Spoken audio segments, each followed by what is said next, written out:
Quem vai nos responder tudo é o angiologista Marcos Vinícius das Neves Cerqueira, que está ao vivo aqui conosco. Doutor, muito bom dia. Bom dia. Em primeiro lugar, obrigada pela participação aqui conosco, por atender ao nosso convite. O prefeito é um homem novo, né, jovem, que tem cuidado muito bem da saúde. O que pode levar a casos como esse que aconteceu com ele? No caso dele específico, eu não estava muito a par do quadro clínico. Pelo que você me falou, tem uma relação com problema cerebral, né? É um tipo de trombose que não é muito específico da nossa especialidade, mas que pode ocorrer devido à formação ou de trombo no local, no sítio, seja por uma malformação, ou seja por um aneurisma rompido que pode coagular, ou por formação de êmbolos. Então, são patologias diversas que podem estar associadas e podem causar esse tipo de mal, né? A gente ouve muito falar de trombose, por exemplo, na perna, né? Sim. O que provoca uma trombose na perna? Sim. Existem inúmeros fatores de risco e fatores pessoais, né? A trombose venosa, é importante entender que a trombose venosa ela é uma das características de trombo, né? A gente pode ter trombose venosa, pode ter trombose arterial. A trombose venosa é a que mais está em voga, porque é a que é mais comum, principalmente entre mulheres e pessoas de gênero, tanto mulher como homem, mas predispõe mais em mulheres.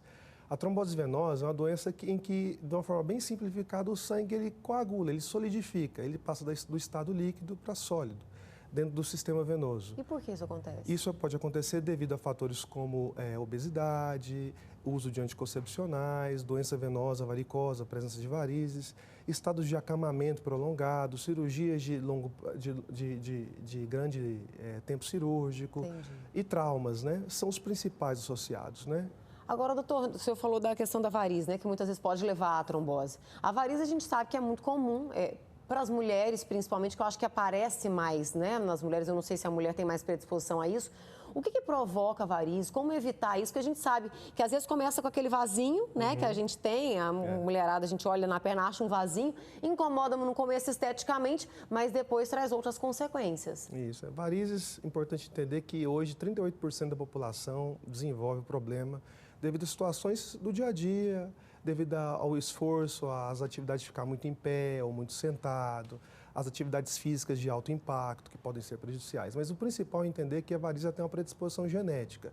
Então, 90% dos casos de varize, ele tem uma origem familiar. Entendi. Então, geralmente, quando você vai investigar na árvore familiar do paciente, você entende que existe casos pregressos, né? Então, tem que haver uma predisposição. E aí a pessoa, deixa eu começar a puxar imagens, perguntas de telespectador, mas só dando continuidade. A pessoa que, por exemplo, se a minha mãe tem, minha avó tem, aí tem alguma coisa que eu posso fazer para evitar ter a varize tão cedo ou entrar na mesma situação? Evitar é muito difícil, mas tem como você protelar ou pelo menos controlar bem. Atividade física é muito importante, musculação é uma boa atividade, atividades que não tenham alto impacto. Hoje é um grande problema porque tem algumas modalidades que estão muito em voga e exigem impacto, então tem que tomar cuidado. Essas com alto impacto pioram? Elas pioram, né? Controle de peso, evitar o uso de hormônios sem uma orientação de um especialista, tudo isso é importante. Isso também, que está muito na moda, né, gente? Mas, acima de tudo, a saúde da gente. Meire mandou o seguinte: gostaria de saber se os vasinhos que tiramos normalmente por estética podem agravar com o tempo, que é esse que podem virar as varizes, né? É um fator preditivo de que provavelmente você tem algum problema vascular. Então, assim, os vasinhos, não que eles possam dilatar ao ponto de se tornar uma veia varicosa de grande volume, mas se eles já existem, é porque provavelmente você tem um sistema de nutrição. Os vasinhos, a gente fala que é apenas uma ponta de iceberg. Geralmente, quando você tem vasinho, você tem um sistema de nutrição por baixo, que a gente chama de veia nutrícia, e essa veia ela pode sim dilatar e pode causar sintomas e pode aumentar riscos de problemas correlacionados à doença. Ou seja, se tem o vasinho, já tem que ficar em alerta, É bom procurar, né? E uma coisa que eu gostaria de aproveitar a oportunidade, vá ao especialista. Hoje em dia existem inúmeras pessoas procurando oportunidades de tratar vasinhos como se fosse meramente estético. É uma doença. Hoje, a equipe de cirurgia vascular e angiologia de Goiânia, que são os especialistas, são extremamente competentes. É uma equipe que tem se direcionada pela sociedade brasileira e pela sociedade de Goiânia em altos níveis tecnológicos para poder ajudar a população. Então, não tem por que você se colocar em risco com um profissional que não é da área. É como o senhor disse, né? Se apareceu, ele tem um problema por trás, tem que tratar isso, né? E não só maquiar. Marilza. Meu nome é Marilza, tenho 48 anos e fiz uma cirurgia de varizes há quase um ano, onde foi retirado minhas 2 safenas. Gostaria de saber se há necessidade de tomar algum remédio contínuo para a circulação. Não, não há necessidade de remédio contínuo. O remédio, na verdade, ele não trata a doença venosa. O remédio ele age como sintomatológico, ele aumenta o tônus venoso, diminui a sensação de dor, peso e cansaço. O mais importante, antes de gastar dinheiro com remédio, é fazer algumas alterações de hábitos diários.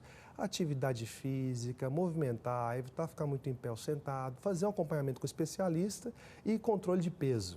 A pessoa que fica muito em pé, por exemplo, né, que não tem jeito. Por exemplo, nós temos os meninos aqui, os câmeras, que às vezes precisam ficar por algum tempo em pé. A gente, no jornal, fica muito tempo em pé. O meu colega Oloares Ferreira, minha gente, 3 horas em pé ali, né? Às vezes, usar uma meia de compressão, fazer um alongamento, isso ajuda?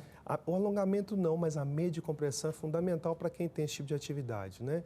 A meia ela tem o poder de conter o sistema venoso profundo, e tanto o superficial, mas mais o profundo, e diminui o que a gente chama de estase venosa, que nada mais é do que o sangue acumulado na perna. Entendi. Então, quando você faz essa compressão, você diminui a sobrecarga venosa, diminui a pressão hidrostática e consegue ter, além de um conforto, uma proteção do sistema venoso. Vou ficar a dica, viu? Pode calçar uma meia agora de compressão para apresentar o jornal. Thelma, tenho problema de circulação e também tenho erisipela, é isso mesmo o nome? Erisipela. Erisipela, né? Na última vez fiquei internada. Corro o risco de ter trombose? Olha, o risco de trombose vem por 2 motivos. Primeiro, pela internação. Geralmente, internação, existe acamamento e, como eu falei, um dos maiores predisponentes de trombose nessas situações é a imobilização no leito. Então, é importante movimentar, estimular movimentação passiva, alguém ajudando ou ativa, né? Fazer flexão com os pés, tudo. E a outra questão é que, geralmente, nesses quadros de erisipela, existe um processo de infecção associado e um processo de edema também, o que pode aumentar o risco de trombose, sim. Tá bom, vamos para a próxima pergunta. De quem é? Deixa eu ver aqui o que os meninos vão abrir pra gente. Zelza Barros. Tenho problemas de circulação sanguínea. Já tirei as safenas das 2 pernas. Estou com dor de cabeça, já fui ao médico, fiz tomografia e não resolveu nada com a medicação indicada. O que pode ser? Será que tem ligação? Primeiramente, não tem relação, tá? As pessoas confundem porque tudo se fala em circulação, mas são sítios bem específicos em que não existe uma correlação direta, tá? Entendi. Mais perguntas pra gente abrir aqui pro doutor? Dirlene, minha irmã fez uma cirurgia de varizes para melhorar as dores, mas ainda sente dores onde foi feita a intervenção cirúrgica. Isso é normal, doutor? Olha, depende muito de que tipo de intervenção foi feita, se houve algum tipo de lesão, não. Mas, de modo geral, o que é importante entender é que as dores não estão relacionadas apenas a varizes. Você pode ter uma dor de cunho neurológico, de problema nos nervos da perna, problemas ortopédicos. Então, primeiro, o ideal é ir ao especialista novamente para ver se a dor tem correlação com o quadro clínico vigente, ou se exige outras investigações de outras especialidades. Quando o senhor citou no começo alguns fatores de risco, o uso de anticoncepcional, por quê? O anticoncepcional é hormônio, né? E o hormônio, a progesterona, ela tem um efeito sobre o sistema venoso, causando vasodilatação e promovendo um acúmulo de sangue na perna, o que pode predispor ao risco de trombose. Agora, é claro assim, para que não se crie pânico, o anticoncepcional ele é um fator predisponente, mas é óbvio que nem toda mulher que toma anticoncepcional vai desenvolver varizes, porque são milhões e milhões que tomam e a predisposição não é tão alta assim. Existe uma relação pessoal. O que a gente fala é que a gente não pode associar fatores de risco. Geralmente, história familiar de trombose pregressa em parentes de 1º grau. Se você tem uma história de pai, mãe, irmãos que já sofreram trombose, morte súbita na família, morte após cirurgias, aquelas mortes inespecíficas, procure especialista para investigar, por quê? Aí você vai estar incrementando um fator de risco. Então, você vai estar associando a anticoncepcional a predisposição trombofílica, que é uma alteração de coagulação, aí sim o risco aumenta muito. Ou então, associando a varizes, pacientes que têm varizes, já tem um fator predisponente de risco, e ainda associa com anticoncepcional, necessita de uma avaliação do especialista. Tá, tem mais uma pergunta aqui para a gente abrir? Rosângela, meu esposo Antônio tem dissecção na aorta. Foi fazer a cirurgia, mas a veia estava comprometida. Hoje ele está em casa, se sente fraco, ainda anda bem 50 metros. O que fazer? Ele vai poder fazer essa cirurgia mais à frente? Como eu falei, depende do caso, se é uma cirurgia endovascular, necessita de intervenção hemodinâmica. Geralmente hoje, antigamente essas cirurgias de aorta eram cirurgias extremamente perigosas, porque eram cirurgia via aberta, a manipulação cirúrgica, o trauma cirúrgico do paciente era muito alto. Hoje em dia, existe a intervenção endovascular, que é por catéter, colocação de stents, e existem profissionais excelentes em Goiânia. Tem que procurar o especialista para ver se essa dissecção é dissecção crônica ou se essa dissecção tem caminhado, porque é um procedimento que tem que ser feito, porque pode levar a complicações graves. Entendi. Doutor, obrigada, viu, pela participação, pelos esclarecimentos aqui para a gente. Estamos à disposição. Obrigada. Esse foi o nosso quadro Pergunte ao Especialista de hoje.